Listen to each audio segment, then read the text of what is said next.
सबका साथ, सबका विकास, सबका विश्वास। भाजपा इसे ही अपना मूल सिद्धांत मानती है। लेकिन एक सच्चाई यह भी है कि भारतीय जनता पार्टी की पहचान हिंदूवादी पार्टी के रूप में है। जाहिर सी बात है कि भाजपा को अपनी इस छवि से जहां कुछ राज्यों में लाभ होता है तो कुछ राज्यों में नुकसान भी होता है। देखें तो बिहार और पश्चिम बंगाल जैसे राज्य प्रमुख हैं, जहां के मुसलमानों में बड़ी संख्या पसमानदा मुसलमानों की है। भाजपा को राजद और जदयू जैसे दलों से बिहार में मिलने वाली बड़ी सियासी चुनौती के पीछे मूल रूप से मुस्लिम वोटरों का बीजेपी विरोधी दलों के लिए गोलबंद होना माना जाता है। ऐसे में भाजपा की कोशिश अब जदयू, राजद और तृणमूल कांग्रेस के परंपरागत वोटरों में सेंधमारी की है। दरअसल आंकड़े बताते हैं कि भाजपा को बहुत कम मुस्लिम वोट मिलते हैं।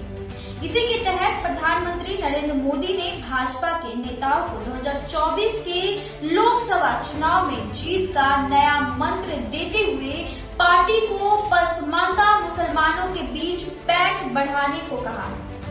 ऐसा माना जाता है कि देश में पसमानदा मुसलमानों की आबादी कुल आबादी के करीब 85% है। वहीं ऐसा कहा जाता है कि पसमानदा आर्थिक, सामाजिक और शैक्षिक हर तरह के पिछड़े और दबे हुए हैं और इनकी बड़ी आबादी बिहार, पश्चिम बंगाल, उत्तर प्रदेश, झारखंड आदि राज्यों में है। बात बिहार की करें तो यहाँ के सीमांचल जिलों में बड़ी संख्या में पसमानदा मुसलमान माने जाते हैं। ऐसे में बिहार में जदयू, राजद को कड़ी चुनौती देने के लिए भाजपा की कोशिश इन्हीं पसमानदा मुसलमानों को अपने लिए गोलबंद करने की है। बता दें कि राज्यों में 13 लोकसभा क्षेत्र ऐसे हैं जहां मुसलमान मतदाताओं की संख्या 12 से 67% के बीच है। बिहार में सर्वाधिक मुस्लिम वोटरों वाला लोकसभा क्षेत्र किशनगंज है। यहाँ मुस्लिम वोटरों की संख्या 67% है। वहीं दूसरे स्थान पर कटिहार है, जहाँ मुस्लिम वोटर की संख्या 38% है। अररिया में 32%, तो पूर्णिया में 30% है।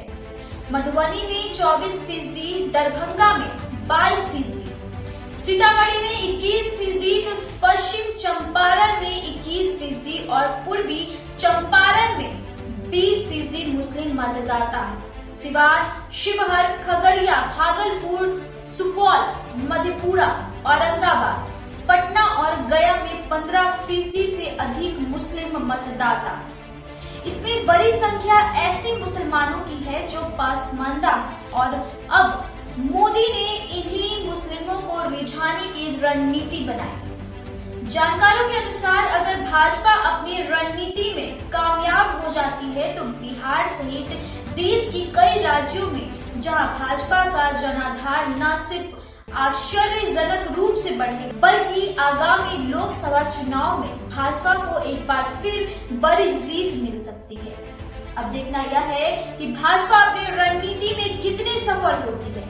तो फिलहाल यह रिपोर्ट यही तक थी। तब तक के लिए बने रहे रबजी लाइव न्यूज के साथ। अब मुझे दीजिए इजाजत। धन्यवाद।